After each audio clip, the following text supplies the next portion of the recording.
So England 2, Belgium 2, and that wraps up the international break, and we can get back to club football. But first, let's talk about that absolute borefest because, well, we've got to. I suppose we better start with the positives, and the obvious one is Kobbie Mainoo, the 18-year-old who everyone's talking about right now. To be honest, I didn't really want to jump on the bandwagon of such high praise for an 18-year-old because I think he's still 18.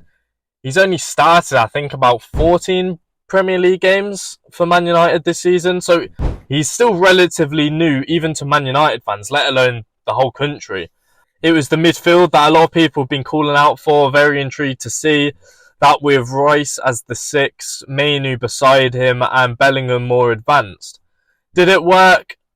I think in moments, but again, it's just the whole creativity side of things, which I think it's abundantly clear that Bellingham in this England team is not a 10, and this is another big problem with Southgate. He misprofiles so many players, and to get the best out of Bellingham, he needs to be that number 8. But if we speak a little bit more on Mainoo, I do think that was a really good performance, and the reason I've been reluctant to sort of jump on the hype, I mean, look, if you follow me on Twitter, you know I've been praising him enough, but it's reaching a sort of a point where it's a little bit dangerous because we know what the media is like in the UK. They're willing to hype up people to become heroes and then rip them back down. That's what they do.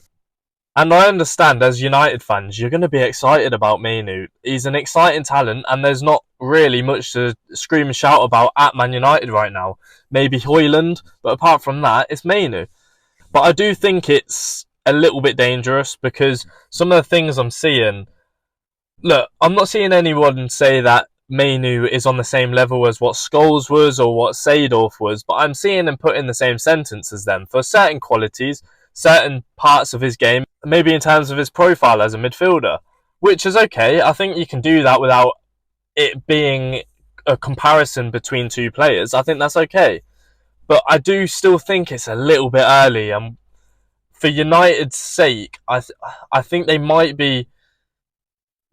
They might just need to chill out a little bit, because while Mainoo, I believe, is going to be a really good player for not just England, but for Man United as well in the Premier League, I do think it's okay just to acknowledge how good he is and let him progress at his own rate without throwing all these labels on his name. I think just calm down. We've seen this before with Rashford. Now, I'm not saying he's going to be the same as Rashford, and I'm not even saying Rashford's a terrible player, because look, he's still at Man United.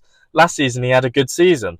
But I do just think, just calm down a little bit. That's all I'm going to say. But personally, I'm a massive fan of Mainoo. I think he's really exciting to put into this England team, but I just don't trust this manager to find the right pieces for the right places, and we're seeing that still now. And to be honest, it's not really something I can get excited for anymore. The past couple of tournaments, the Euros and the World Cup, I got excited for. I looked at the squad that we had, or have, and got excited, but this manager can't. He's not going to get England over the line, and the sooner people realise that, the better, because some of the players in this squad, he needs to be doing better with what he's got. But it's just what it is.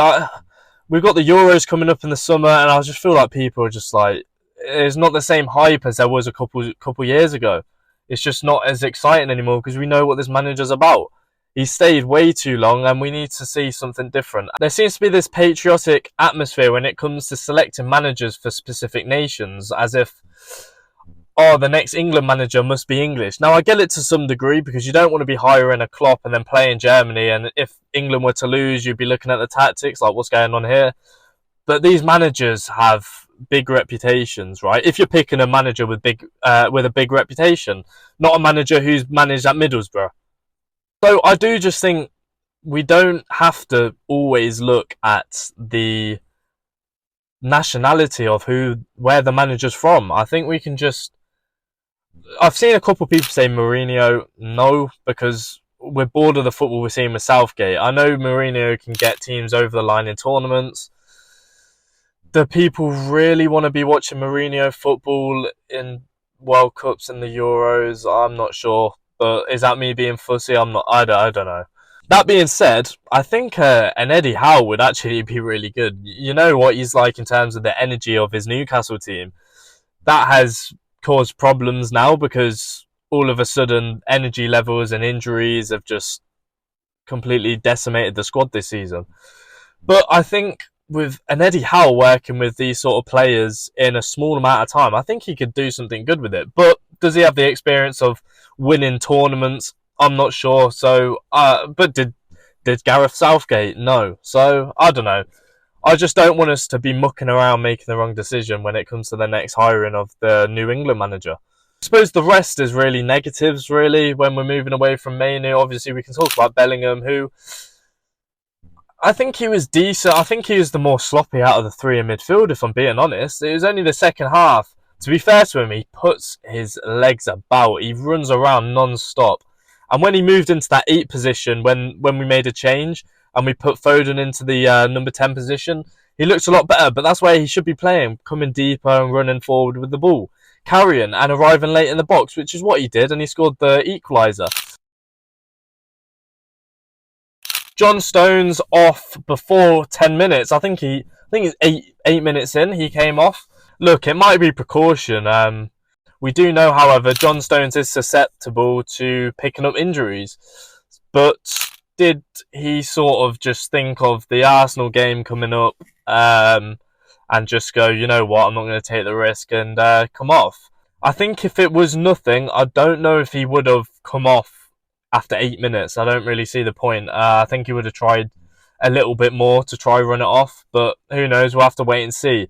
It is a blow for City because they've got a big title challenging game against Arsenal coming up on Sunday, and they've just lost Walker, which I don't think is meant to be serious, but they're still going to want their starting players as fit as possible.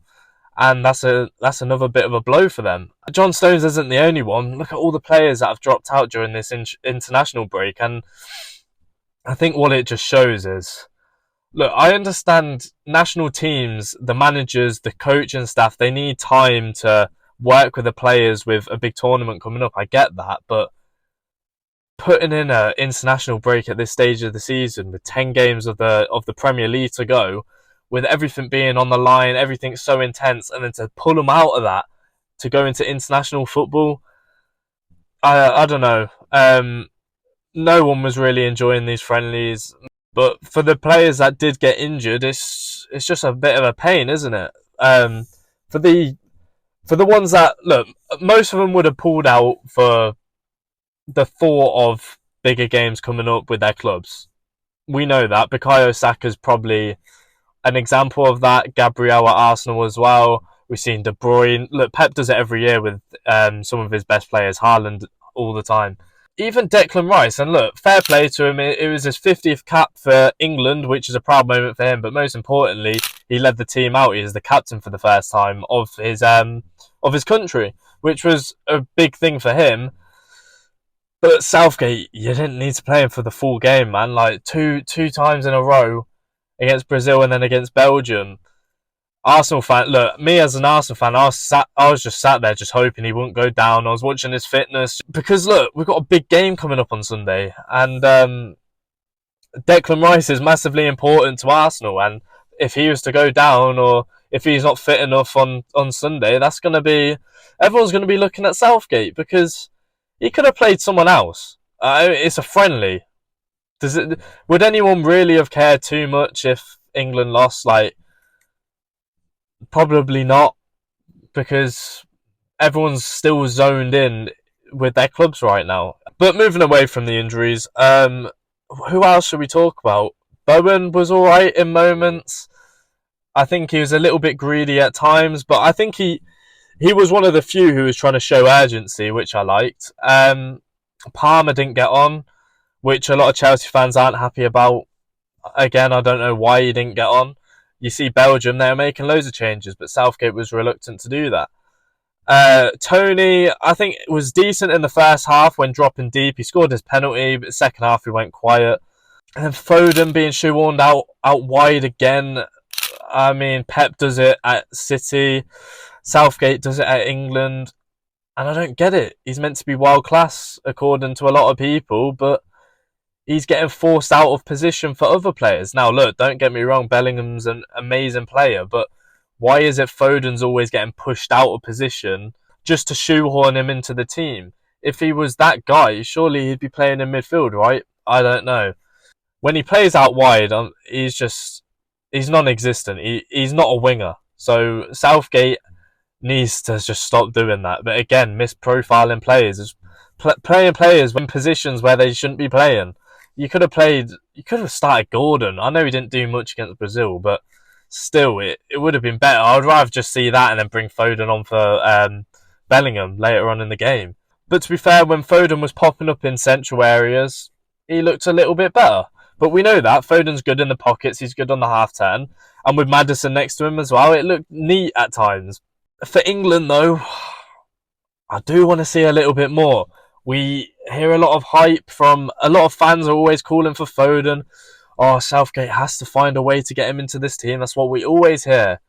He plays, and I'm not seeing it, man. Like, look, I'll give him the benefit of the doubt because he's having an amazing season for starters, but also he's getting shoved out onto the touchline.